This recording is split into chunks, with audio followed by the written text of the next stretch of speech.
साल 2015 आईआईटी मद्रास के हॉस्टल के एक छोटे से कमरे में एक लड़का जो रात रात भर कोडिंग करता था और जिस गूगल का यूज करता था नॉर्मल लोगों की तरह। उस वक्त किसी ने सोचा भी नहीं होगा कि आज वही लड़का गूगल जैसे बड़े जायंट से compete करे। वो लड़का है one and only Arvind Srinivas.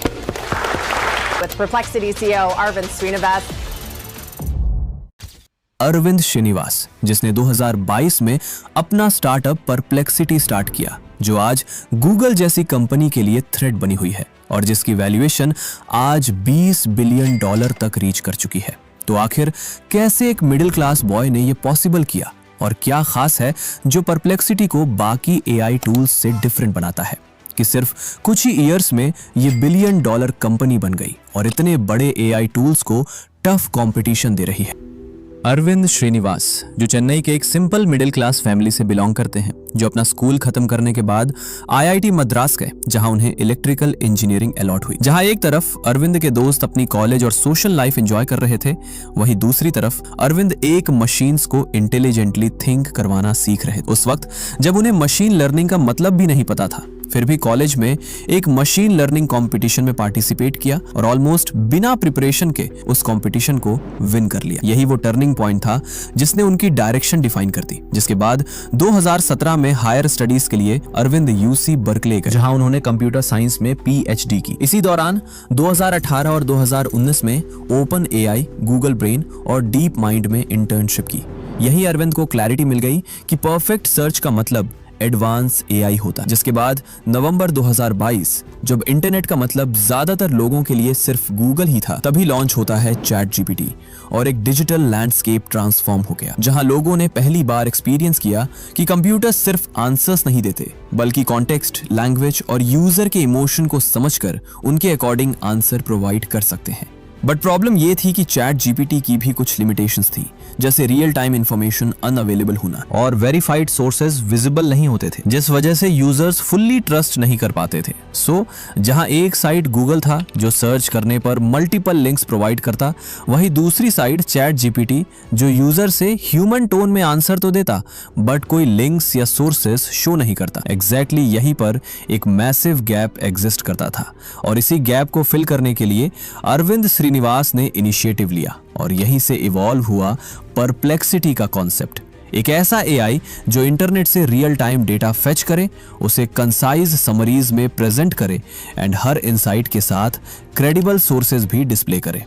But यहीं पर अरविंद के लिए सबसे बड़ा चैलेंज क्रिएट होता है, जो था कैपिटल का, क्योंकि कटिंग एज एआई मॉडल बनाना $multi-billion इन्वेस्टमेंट मांगता है, जो अरविंद के लिए पॉसिबल नहीं था। तब अरविंद ने एक स्ट्रेटेजिक थिंकिंग अप्लाई की। बाकी एआई टूल्स की तरह खुद का मॉडल बनाने के बजाय उन्होंने दुनिया के बेस्ट मॉडल्स जो ऑलरेडी एग्जिस्ट करते थे, उन्हें अपने एआई में इंटीग्रेट कर दिया, जिसकी वजह से परप्लेक्सिटी एक एआई एग्रीगेटर प्लेटफॉर्म बन गया, जो जीपीटी, जेमिनी और लामा जैसे मॉडल को एपीआईएस के थ्रू इंटीग्रेट करता है और यूजर्स को clear, verified, single answer output deliver करता है।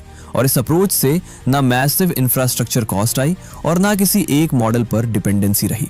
एंड सबसे बेस्ट चीज, अगर फ्यूचर में किसी मॉडल पर कोई लीगल केस या क्लेम होता भी है तो परप्लेक्सिटी उसे रिप्लेस करके उसकी जगह न्यू मॉडल लगा सकता है। सो अरविंद ने अपना एआई रेडी कर लिया, बट अब बारी थी उसे लॉन्च करने की। ये उनकी लाइफ का पहला स्टार्टअप था और वो भी उस फील्ड में जहां पहले से ही गूगल और ओपन एआई जैसे बड़े जायंट्स मौजूद थे। जिसके बाद 7 दिसंबर 2022 अरविंद ने 3 को फाउंडर्स के साथ मिलकर परप्लेक्सिटी लॉन्च की। पर अरविंद ने जो एक्सपेक्ट नहीं किया था वो हुआ। लॉन्च के बाद परप्लेक्सिटी पर 3000 क्वेरीज पर डे आने लगी, जो कुछ ही मंथ्स में 1000 से मिलियंस में बदल गई। सिर्फ एक साल के अंदर कंपनी ने 1000x ग्रोथ अचीव की और परप्लेक्सिटी की ग्रोथ बस यही नहीं रुकी। इस रैपिड ग्रोथ और सक्सेस को देखते हुए world biggest chip maker company Nvidia and Amazon founder Jeff Bezos और सॉफ्टबैंक जैसे टॉप टियर इन्वेस्टर्स भी जुड़ गए, जिसके बाद 2025 तक परप्लेक्सिटी की वैल्यूएशन $20 बिलियन तक पहुंच गई और आज परप्लेक्सिटी पर 30 मिलियन से ज्यादा सर्चेस डेली होते हैं, जो इसे दुनिया के फास्टेस्ट ग्रोइंग एआई स्टार्टअप्स में से एक बनाता है। एंड अब क्वेश्चन ये है कि गूगल या ओपन एआई जो इतने बड़े जायंट्स हैं, वे खुद ऐसा प्रोडक्ट डायरेक्टली क्यों नहीं बनाते? सो इसका आंसर उनके बिजनेस मॉडल में छुपा है। गूगल, जिसका प्राइमरी रेवेन्यू एड्स से आता है, अगर वो परप्लेक्सिटी स्टाइल आंसर इंजन बना देता तो यूजर्स लिंक्स पर क्लिक ही नहीं करेंगे, जिससे एड इंप्रेशंस गिर जाएंगे। और दूसरी तरफ ओपन एआई और माइक्रोसॉफ्ट अपनी LLM APIs सेल करके बिलियंस जनरेट करते हैं, और अगर वे एक न्यूट्रल AI इंटरफेस लॉन्च करते तो वे अपने ही कस्टमर्स के साथ कंपीट करते दिखेंगे। आज अरविंद श्रीनिवास का विजन बिल्कुल क्लियर है, फ्यूचर सर्च का नहीं बल्कि AI आंसर इंजिन्स का, जहां यूजर्स सिर्फ सर्च नहीं बल्कि समझने, कंपेयर करने और सीखने के लिए आएंगे। और ये स्टोरी हमें प्रूव करती है कि क्लैरिटी ऑफ विजन और सही डायरेक्शन के साथ एक मिडिल क्लास बैकग्राउंड से आने वाला लड़का भी गूगल जैसे $1 ट्रिलियन जायंट को चैलेंज कर सकता है।